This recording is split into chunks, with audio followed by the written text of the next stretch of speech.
Salut c'est la fin, on se retrouve pour une toute nouvelle vidéo Lego Review, aujourd'hui du set 71 849, Nia contre la toupie du monstre mutant, un set sorti le 1er janvier 2026 au prix public de 9,99 € avec 49 pièces sous le label 6+, basé évidemment sur la saison 4 de Ninjago Dragon Rising qui va rythmer 2026. Et donc pour la présentation de ce set, on va tout de suite commencer par les deux minifigures. Juste ici vous avez la minifigure de Nia qui utilise la plupart des éléments de sa forme Draconus. Néanmoins on est dans une forme normale pour Dragon Rising saison 4. En effet, elle utilise le nouveau moule d'épaulettes de 2026 ainsi que le torse et les jambes. Torse plutôt sympathique pour le coup, avec une armure dorée au motif de dragon, avec sur la tête le symbole de Nia par-dessus, une petite ceinture en dark red, petite touche de dark red plutôt sympathique pour Nia. On notera également les genouillères ainsi que les griffes en doré qui marchent toujours très bien sur la mini-figurine. On a également les écailles de dragon mix de dark azur ainsi que de doré qui marchent franchement très bien. On notera également les bras en dark pearl grey qui font du contraste, le foulard également en dark azur, première apparition en 2021, tête du film, tout ce qu'il y a de plus classique, et les cheveux avec le bandeau, également apparition en juin 2021. Si on lui retire tout son attirail, on pourra donc apercevoir la première expression faciale, et si je retourne la mini-figurine, la seconde expression faciale plus souriante, ainsi que l'arrière du torse, où on voit la continuité de l'armure dorée, ainsi que les écailles de dragon.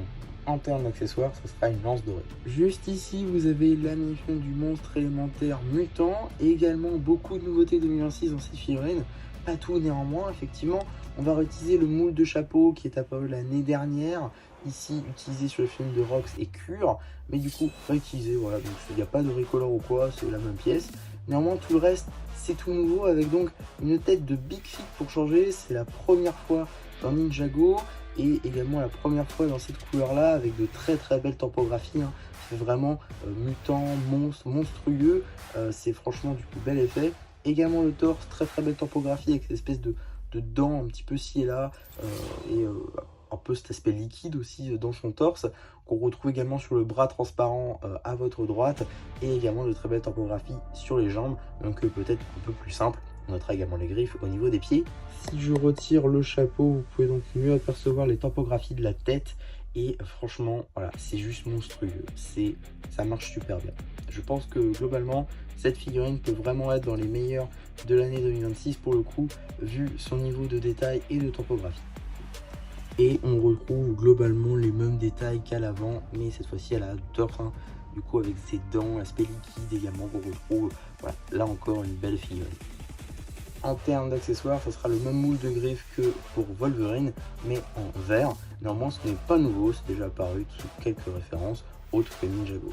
Et donc voilà, maintenant qu'on a fait le tour des minifigures, on va pouvoir regarder la construction, qui est donc un lanceur de toupie semblable à ceux plutôt de l'année dernière, car effectivement les moules et vraiment la construction est reprise de l'année dernière, en passant par le moule de toupie juste ici, qui est le même que par exemple celui de Drix dans l'Arc Dragon de la Concentration, la Dragon Arche de la Concentration, pardon, ou alors dans le pack de toupie entre Harim et Raz, c'est le même mot, voilà, donc c'est l'exact même. Je trouve qu'il est également dans la toupie du monstre élémentaire de la Terre, par exemple. Par contre, ce qui est nouveau, c'est ces moules là, juste ici, en violet. Là, on a une variante également en vert transparent avec le monstre élémentaire de la Terre. En tout cas, on a du coup des têtes de verre, monstres. Je sais pas trop ce que c'est très honnêtement, mais je dois dire que la forme est plutôt sympa. Le moule est très beau avec toutes les courbures qu'il y a. Le moule doit être très compliqué et pourtant il est ultra bien fait, je trouve, ultra sympathique, avec les yeux juste ici qu'on peut voir. Franchement, c'est magnifique. Vraiment, c'est une assez belle pièce, une assez grande pièce également. Voilà, qui du coup est présente au nombre de 2. Et qui pour l'instant n'a que 2 variantes, du coup violet et vert, tous les deux transparents. En tout cas voilà pour la toupie en elle-même. On a ensuite le support qui est le même que par exemple celui du monstre de la Terre, mais ici dans une variante verte. On notera l'utilisation des mêmes tiles issus de l'univers Dreams pour faire les yeux. On a également le poussoir juste ici, les petites accroches pour les accessoires. Ici ce sera les griffes. On a également le même ici pièce de rail en fait pour lancer la toupie justement. On notera les petites plates dents par exemple. Voilà, quelques petits studs ci et là, hein, mais globalement c'est la même construction que l'année dernière, avec pour seule variante les petites tailles ici pour faire un petit peu plus monstre. Et voilà, on va pouvoir du coup lancer la toupie, mais avant de la lancer on va quand même mettre une figurine à l'intérieur. Alors également vous aurez noté qu'il y a des petites accroches pour les accessoires, mais vous pouvez très bien mettre les figurines avec leurs accessoires aussi.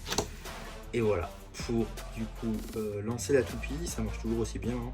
Il n'y a pas de problème là-dessus. De toute façon, c'est le même mécanisme que l'année dernière. D'ailleurs, dites-moi en commentaire si oui ou non vous avez vu ma vidéo tournoi de toupie que j'avais fait Spinjitzu Dragon, et si vous voulez peut-être un rematch du coup avec plus de personnes avec ces nouvelles toupies. N'hésitez pas à me dire ça et j'essaierai peut-être d'organiser ça courant d'année 2026 pour du coup, faire un giga tournoi de toupie. Je pense que ça peut être plutôt intéressant. En tout cas, voilà un petit peu ce que je pouvais dire sur cette toupie. Globalement, c'est un très bon set hein, pour débuter. Dragon Rising saison 4, d'autant plus avec la dotation en mini-figurine, le Mutant Monster qui est, le monstre mutant qui est plutôt sympa comme mini-figurine, avec beaucoup de détails, beaucoup de pièces assez intéressantes je trouve. Qui est pas facile à trouver, enfin bientôt il le sera en 7.4+, en mars, mais sinon c'est des sets un peu plus onéreux où il est disponible, donc effectivement pas mal de l'avoir ici, également Nia qui est plutôt intéressante et qui dispose de ses épaulettes. Ça c'est aussi un point fort, c'est qu'ils auraient pu ne pas mettre les épaulettes, le fait qu'ils les ont mises, donc ça c'est plutôt intéressant je trouve. En tout cas voilà pour ce petit set très intéressant, donc je vous fais la review aujourd'hui, j'espère qu'elle vous aura plu. Surtout n'hésitez pas à me dire en commentaire si c'était le cas, à me dire si vous aussi vous avez pris des sets 2026, ça peut m'intéresser. N'hésitez pas non plus à liker la vidéo, à vous abonner, à partager, n'hésitez pas non plus à la booster si vous le pouvez. Et moi c'était MC qui vous dit